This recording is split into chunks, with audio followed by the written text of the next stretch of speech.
Welcome one and all back to F1 2021 and back to the F2 Hotlap and Setup series. We're here at the infamous Suzuka Circuit, ready to do a lap around the 5.807 kilometres of what is, well, it's an iconic circuit, it can't be said, of course. First built back in the 60s, it was, and hosted to many great championship battles and hosted many great duels over the years. We're going to have a look in the lap of the F2 car once again. And the lap itself put us into P7. Okay, 4/10 off the top, not too shabby.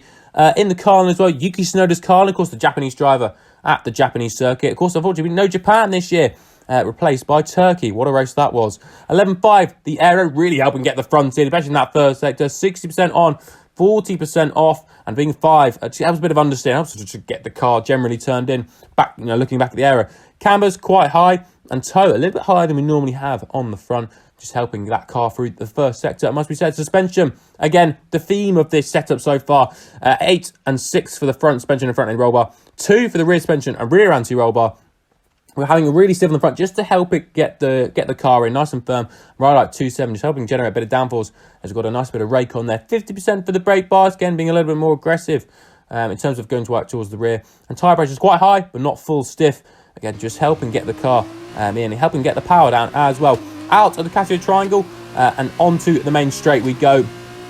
DRS wide open. Now thinking about that very, very difficult turn number 1. Of course, it tightens the further you go round it, really. And we go through this first part.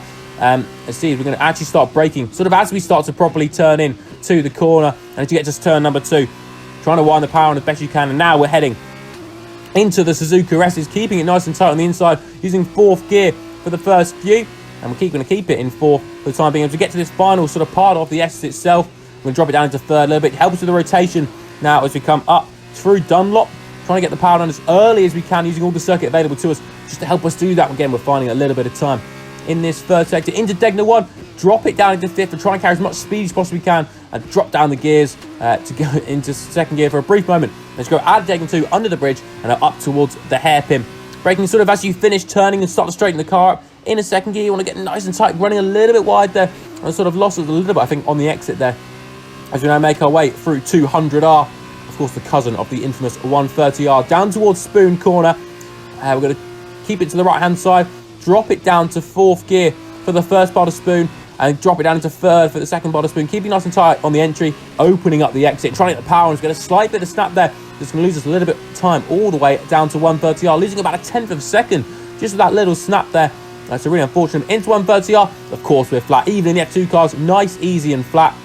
And now down towards the Casio triangle, the final part of this lap, breaking around the 100-meter board. Really getting the front in there.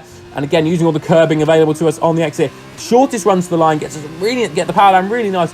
Finding just about 2/10 of a second. And it's on at 39.187. That puts us into P7 on the leaderboards. Nice lap overall. Suzuka's not one of my favourite circuits. But the setup definitely helped sort of generate me a little bit more lap time. We'll see what we can unpick from the lap, from the off-board cameras, and see sort of what we can gain a little bit more. Start braking sort of as you start to properly turn into turn number 1 and turn number 2, all the way again the exit. As in our work wins S, and unfortunately this is the only replay camera it produces through the S's, but nevertheless, still we can see again it's just apex to apex. I sort of want to open up the next part as much as you possibly can, keeping tight, dropping in the 3rd gear, head rotation, and Dunlop so important to get the power down as quickly as you can for the best run towards the Degner as we can. Back to the off-board and down towards Degner number 1 we go. Throw the car in and see, look how far wide we run. We're just carrying as much speed as we can and sort of trying to control it, hook it all up. The 2nd Degner as we go under the bridge, and we just about managed that. Towards the hairpin now, a little bit wider than we would have liked, I think. That sort of compromised on the exit a little bit. We got the power down and didn't lose too much time overall to our previous best. Through with 200R, keeping it flat chat as we go down towards Spoon Corner. On the right-hand side, drop it down into 4th gear. And you almost want to see this as one long sweeping corner. 3rd for the exit as you now drive out. I'm going to get that little bit of snap as we just ran a little bit too wide, trying to be a little bit greedy on the exit. Lost about 1/10 of a second as we ran down towards 130R.